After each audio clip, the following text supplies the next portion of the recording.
শুভ সকাল সবাইকে। সবাই কেমন আছো? আশা করছি সবাই ভালো আছো, যে যেখানেই আছো সুস্থ আছো। তো সকালবেলায় লেবু নিয়ে বসেছি, লেবু জল আর কি, উষ্ণ একটু গরম জল করলাম, তার সাথে একটু লেবু নিয়ে নিলাম একটা। তো এটাই খাবো। আর আগে তো দুধ চা, মানে চা না খেলে কোনো কাজকর্ম করতে পারতাম না। আর এখন আমার দুধ চা খেতে পাচ্ছি না, কি দুধ চা কি লাল চা। আর খালি পেটে লেবু জল খাওয়া ভালো না, আবার দুধ চা খাওয়া ভালো না, কি খাবো সেটাই ভাব। কালকে রাতে আমি জামা কাপড়গুলো কেচে রেখে দিয়েছিলাম, যে সকালবেলায় খুব রোদ হয়ে যায়। তোমাদেরকে একটা জিনিস দেখাই, আম খেয়ে খেয়ে যে আঁঠিগুলো ফেলি আমাদের উঠোনে, তো সেখানে না ছোট ছোট অনেক আম গাছ চারা বেরিয়েছে।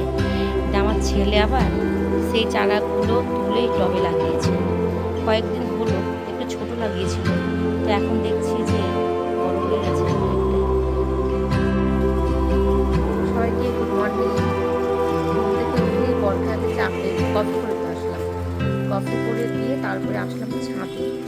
কালকে সন্ধ্যার সময় জামা কাপড়গুলো সব কেচে রেখে দিয়েছিলাম, যে 9টা বাজে উঠোনে নামা যায় না, প্রচণ্ড রোদ লাগে, রোদের ভয়ে। তো এমনই দেখো, মানে যে জন্য ভয়ে আমি জামা কাপড়গুলো কাচলাম, ওয়েদারটা, আকাশটা কি দারুণ লাগছে। আর আজকে সেরকম কোনো রোদই নেই, রোদ ওঠেনি, মেঘলা মেঘলা হয়ে রয়েছে। আর ভয়ও লাগছে যে জামা কাপড়গুলো যে মেললাম, বৃষ্টি না চলে আসে। বৃষ্টি আসলে আকাশটা কি দারুণ লাগছে। আর নীলকণ্ঠ গাছটা হনুমানে দেখলাম যে খেয়ে একটা পাতা ছিল না, তো দেখছি আবার অনেক পাতা বেরিয়েছে। আর আমাদের উঠোনে সাদা ফুলের চারা বেরিয়েছে, আমি একটা সমিতি এনে টবে লাগিয়েছি, কিন্তু গাছটার বাঁচবে। সিঁড়ির ওপর দিয়ে সাবধানে নামতে হয়, এই যে জুতোর পাহাড় এখানে, তারপরে আবার এইখানেও একদম পুরো জুতো সাজানো, ওঠা নামা করতে এত অসুবিধা হয়।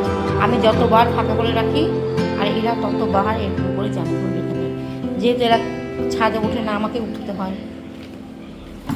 ও বাবা,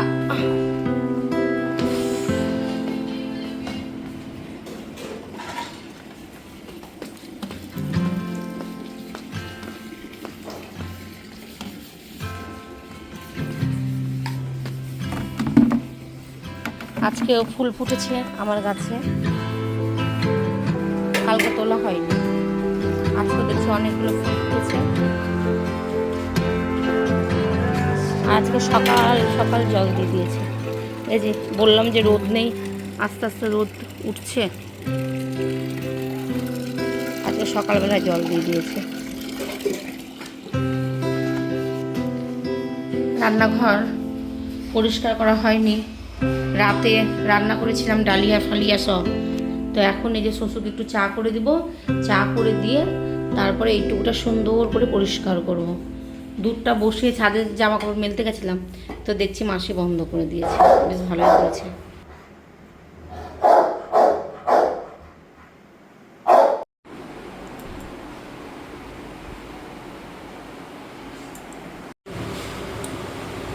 তো রান্না হবে আজকে সমস্ত সবজি দিয়ে একটা ঘ্যাট তরকারি করবো, আর চিকেন করব। আমার ছেলে আজকে আমার কাছে খেতে চেয়েছে সাদা ঝরঝরে ভাত, তার সাথে হচ্ছে চিকেন কষা। বলে ঘুমিয়ে পড়েছে, তো এখন রান্না করে বসে আছে তারপরে। তো রান্না আমার হলো, এই যে মাংস করেছি, আর এটা ছেলের কষা, এটা বরের কষা তুলেছি, একটা আমার জন্য, এটা ছেলের ভাত, এটা 2-3 বার হয়ে যাবে ওর, আর এটা আমাদের ভাত। মানে একটু চাল রান্না করলে ভালো হতো, এক কোটো করে ফেলেছি ভুল করে।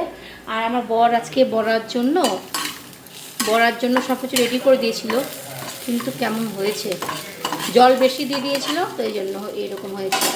তো চলো এখন খেতে দেবো সবকে।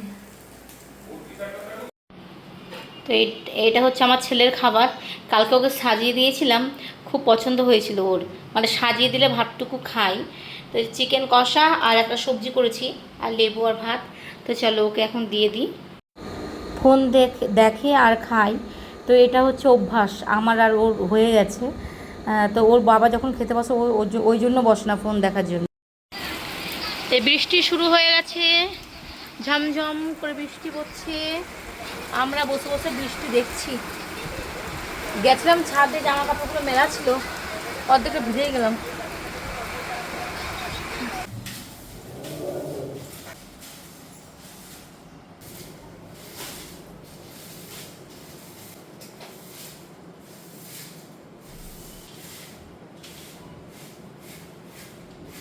খাওয়া দাওয়া করে সবাই ঘুমিয়েছিলাম। আর ঘুম থেকে উঠেই ঘর টরগুলো সব মানে সন্ধ্যা লাগার আগেই আর একবার ঝাড়ু দিয়ে দিলাম। আর এটা আমার অভ্যাস, মাসি সকালবেলায় মুছে দিয়ে যাই, আর সন্ধ্যাবেলায় সন্ধ্যা লাগার আগে বিকেলবেলাটা আমি আরও ঝাড় দিয়ে ঘর টরগুলো সব মুছে নিই। তো মোছা ঝাড়ু সব হয়ে গেছে, আর এখন এই ঘরটাকে সুন্দর করে গুছিয়ে নেব। আর এই ঘরে এখন সবাই শুয়ে থাকি গরমের জন্য। এই ঘরে এসি আছে, তো বেশিরভাগ ছেটানোই থাকে। গুছিয়ে নেবো এখন সুন্দর করে। তো দেখো কত সুন্দর লাগছে। তো যখন পড়তে বসবো, আর এই সুন্দরটা আর সুন্দর থাকবে না, তখন বেড কভারটা পুরো আমার ছেলে পুরো ইয়ে করে দেয়, মানে পড়তে বসবে, তারপরে খাবে, পুরো ঘরটাকে আবার এলোমেলো করে দেয়। কি বলছিস? কেন? এই তুই চুল কেটেছিস নিপা? কই দেখি। বাহ, তোকে তো ভালো লাগছে দেখতে। হ্যাঁ, না, তোকে চুল কেটে ভালো লাগছে, এবার বিয়ে দেবো। কেন? অনেক ছেলে আছে তোকে দেখে পছন্দ করবে। কোথায়? না, রিকের খিচুড়িটা তুই নিয়ে খেয়ে নিস। বিকেলবেলাটা একটু ছাদে হাঁটাহুটি করি, কোথায় আর যাব। তারপরে এসে সন্ধ্যা দিলাম, সন্ধ্যা দিয়ে এখন চা খাচ্ছি। আর বসে বসে ভাবছি যে একটু পার্লারে গেলে হতো, অনেক দিন যাওয়া হয়নি। বুড়োটা একদম পুরো মোটা হয়ে গেছে। তো আমি আর আমার ছেলেই যাচ্ছি, আজকে রবিবার, আর রবিবারটা ও একটু বাইরের খাবার খেতে চাই। তো দেখো আমি আইব্রো করে আমি ওয়েট করছি, আর ও গেছে ক্যাফে খেতে। তো ও খেয়ে এসছে, আর আমার জন্য একটা স্যান্ডউইচ নিয়েছে। তো আমরা বাড়িতে চলে এসেছি। তো চলো তাহলে আজকের মতো এই পর্যন্তই, টাটা, গুড নাইট।